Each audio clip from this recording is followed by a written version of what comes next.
We found the Tisas Px9 Gen 2 to be a decent gun at a great value. When the Gen 3 came out, we reviewed this duty model and were really impressed. Significant upgrades over the Gen 2 and really a great gun at a great price.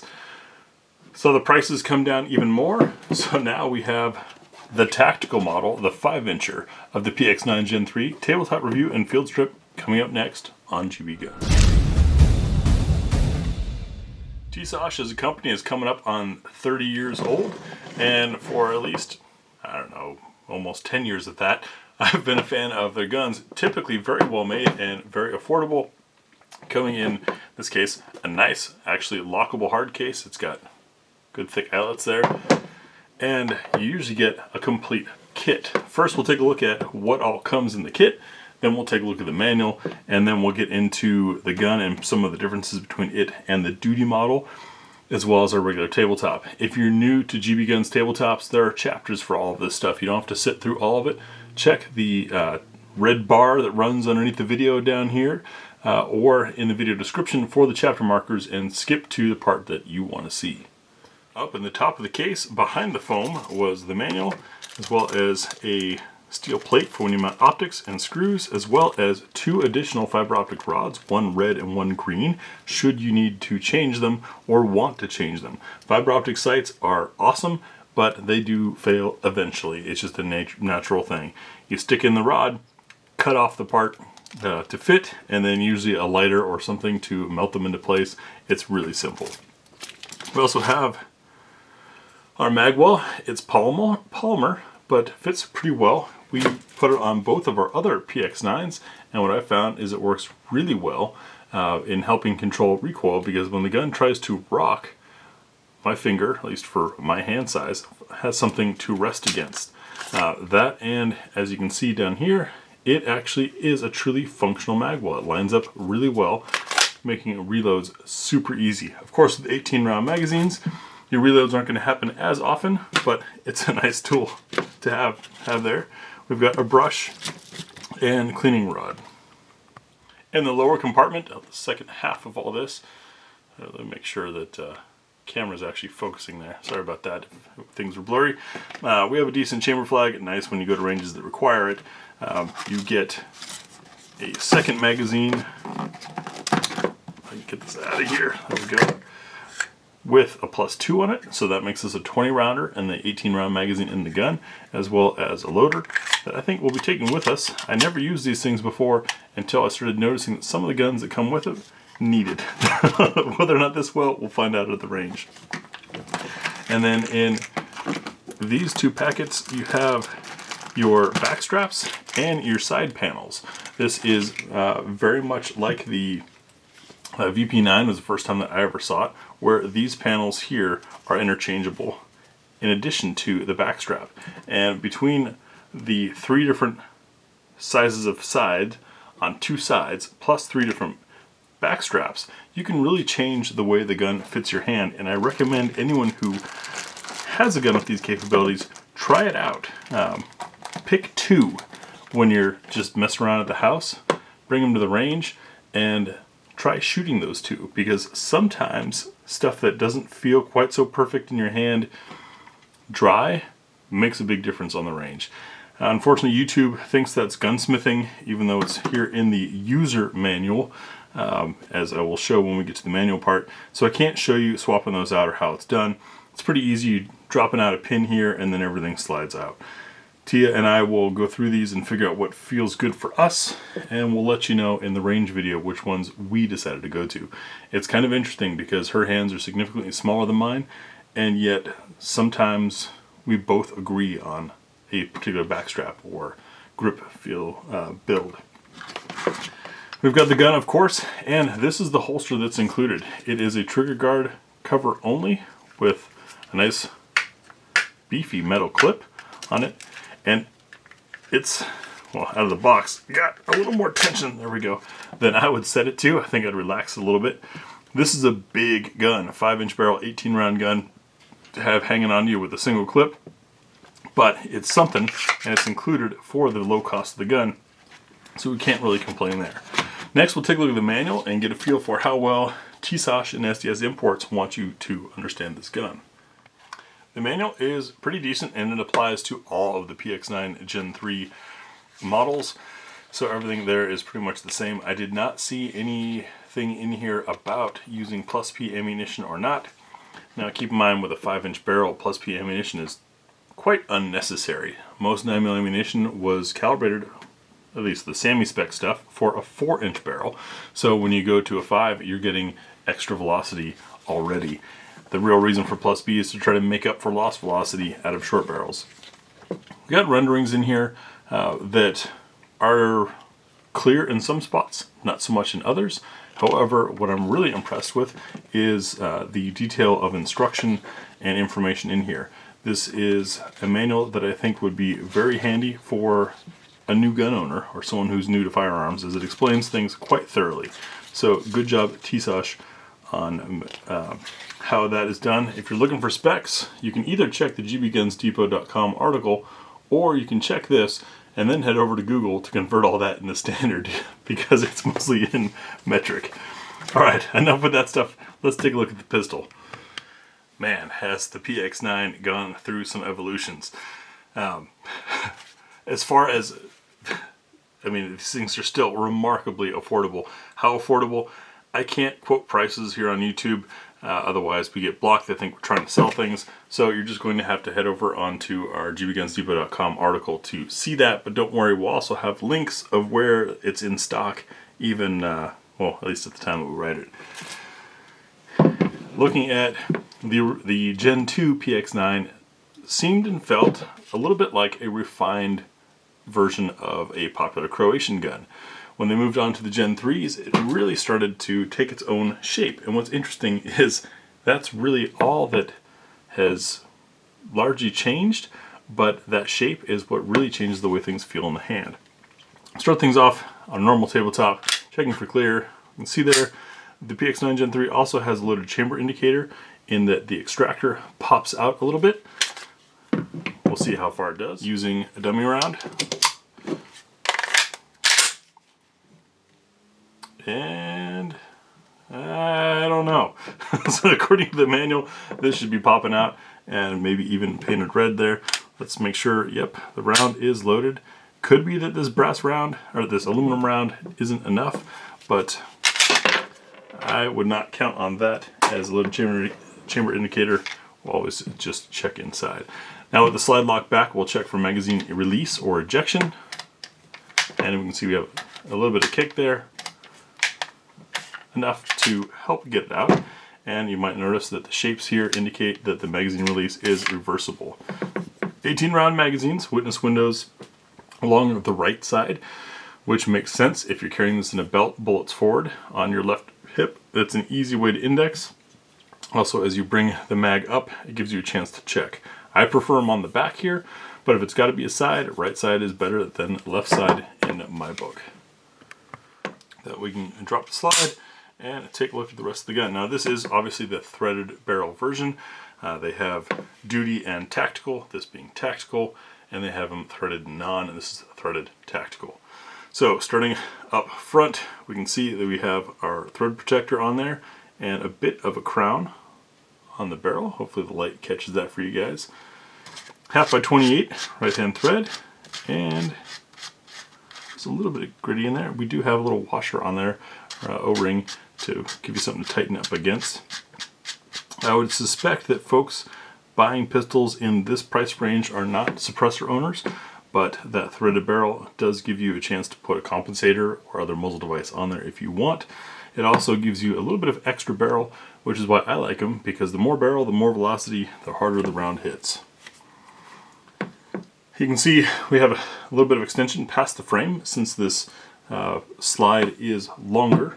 Comparing it to our duty model with a shorter barrel, so if we go sight to sight, the slide's a little bit longer, and on the shorter barrel model we have a more flush fit to the dust cover of the frame, whereas on here it sticks out a little bit far. I know people ask about that hole and panic about it. Glocks have been doing it for years, as have Canics. It's not a big deal, and it does help reduce the mass of the slide, which is great. We have plenty of rail space here, 1, 2, 3, 4 different spots. On the front of our trigger guard, there's a little bit of texturing there, not much, but it's there. It's better than nothing, as well as a little bit of a ledge for those who like to use the support hand grip. I respect and appreciate that they have also added texture here for the support side thumb, and you've got a memory point of texture on the other side for your firing finger when not shooting. I'm probably going to end up hooking in here into the rail space. That's usually where I put my thumb, but I've got large hands. The takedown lever trigger is flat with a safety dingus in the middle, and as you saw in the manual, there's actually a great explanation as to how all the safeties in this gun work. But if that's not depressed, trigger does not depress. As far as how the trigger feels, check for clear. Pretty much as soon as that safety's taken up, you're at a wall. Little creep, good break, a reset. Right back to that wall. It's rather soft in the finger, but it is audible. Yep, it takes you right back to the wall. It's a good length too, to prevent from being too fast or too light. So trigger feels good to me. A little bit of an undercut here to prevent getting Glock knuckle. In fact, it's nicely radiused under there, so it slides pretty comfortably. The texturing on this is not very aggressive, but it's there. I can feel it. It might get slippery in bad weather or sweaty hands, but it's better than purely slick. Looking underneath, we have a little bit of beveling, which, as you saw earlier, when used with the included mag well, really creates a funnel. Installing that, by the way, all you got to do is slide it on. Slides into these grooves here, and then one of the included screws in the gun threads into there, and that piece, I don't know if it's got a metal insert in it or not, but it's not holding a lot of stress, so pretty darn easy to do. Backstrap texturing has that signature X that we've become accustomed to. Slide to frame fit, a little bit of side to side, tiny bit of vertical. Barrel locks up as if it's one piece, and a wee bit of play up front. All that's pretty normal. As far as our sight picture, you see you do have that tactical ledge. I know in the year 2022 that's already fallen out of being the tactical jargon of the day, but it used to be that being able to rack your rear sight on something was how you're going to save the world. So they do have that feature, and you can see that it is a serrated rear sight, square notch, and a nicely sized front fiber optic in green. As I recall, and I might be wrong, I haven't watched the video, but we found this size of front sight post to be excellent for making tight shots. The optics cut on here is for the RMR pattern, which fortunately at the time that we're doing this video there are more affordable optics also following that pattern, because quite frankly I thought this was kind of a silly pairing in that the optic costs twice as much as the pistol did. We have a striker indicator. You can tell when it's cocked by the red tip of the striker coming out. Does it protrude more as it fires? No, it just releases, which tells me this is a pre-cocked striker, which is probably part of where that great trigger feel comes from. Next, we'll field strip this thing and take a look inside the gun. Before we field strip, I know magazine compatibility is something everyone is always asking about. These are Metgar made magazines, and they are marked with Metgar P226-9, which makes me think they're 9mm mags for a SIG 226. So chances are if you've got one of those or find those mags, they're going to work in this thing just fine for you. So before field stripping anything, well, obviously check for clear. But whenever you have a threaded barrel on here, the barrel nut is not going to fit through the slide, nor will any muzzle device you put on there. So you're going to want to unthread that and remove that guy. It's a lot of threads. Lock the slide to the rear, and then we're going to rotate this lever downward. Locks into place. Release the slide and release the striker by pulling the trigger, and it comes apart. Take a look inside our frame. You can see we've got beefy rails for days. Big heavy steel rails up front. Looks like these are polymer in the back. Never seen that fail, so I'm not worried about it. And an ejector that looks like it is ready for a long-term fight as well. Guns built pretty heavily. Everything in here is almost upscaled size-wise from what you see in a lot of other 9mm pistols. Getting our slide apart, see we've got a captured dual recoil spring assembly. That's probably what makes this thing so comfortable to shoot and easier to rack. That is that the load is shared and progressively gets worse. The only thing that's even better than this would be like DPM systems with their 3 spring setups. Those, however, are expensive. So I'm going to press that to pull it out, tap down on our barrel, we'll let it fall to unlock, forward a little bit, and then it comes back and out. Looking inside of our slide, part of the reason why I've become a fan of Tisas stuff, you can see this thing is all very nicely made. A little funny there, it looks like one of the mounting screws for the optics comes all the way through to the bottom. That's not going to cause any problems, obviously, because there's nothing there. That's all been milled out clear. Our barrel has a nice broad and polished feed ramp entrance. We'll check our chamber fitment using some match ammo. And as we've done for years, we're doing that with this old Nosler match. Now this stuff has been discontinued. However, when it was in production, it was the most precise and consistent ammunition that I had ever encountered. And so that's why I've been using this to check chamber fitment. What we're looking for with that, ooh, nice beveling around that edges there. You can see around the top and side. Should a round be totally errant, there's a chance this is still going to guide it in. We're going to drop this round in and listen for a plunk, like that. So that went in nice and easily. It can spin freely, and how much brass is supported at that shoulder. All these bends, come on camera, work with us. There we go. How much brass is supported all the way around, and it appears to be fully supported. That's a nice thing if you're going to run a hot round. Questionable quality brass, aluminum, reloads, things like that. It does say in the manual to stick to high quality ammunition. So yes, if you're hand loading yourself and you're an experienced loader, you're probably loading good stuff. But borrowing your Uncle Mike's reloads for the day, maybe not a great idea. But my point is, in checking for this, with this being fully supported, should the case rupture, it's going to keep those forces moving down the barrel rather than back down into your hand like they would on a Gen 3 Glock or something like that. Doesn't happen very often, but it's nice to know. I also tend to believe that when you've got proper support all the way around the case, you're going to have better combustion in that round than you would in an unsupported case. Does it matter in a handgun? That's up to you. I like every edge I can get. Reassembly is going to be pretty simple. We're just going to reverse what we did to get it apart. And as I do that, I'll talk about what we're going to do in the range video. We'll have our panels figured out as far as what works best for us, what both Ms. Tia and I like.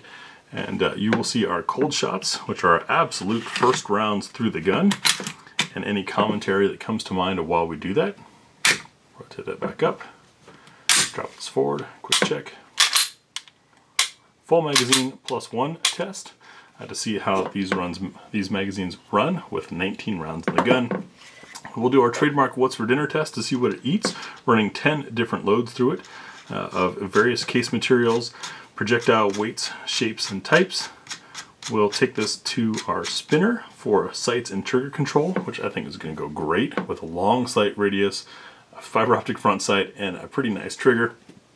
Then we'll do some practical accuracy before we give you our concluding thoughts as two moderately experienced shooters. That concludes the tabletop review and field strip of the Px9 Gen 3 Tactical threaded barrel model. We'll see you guys on the range, and thanks for watching.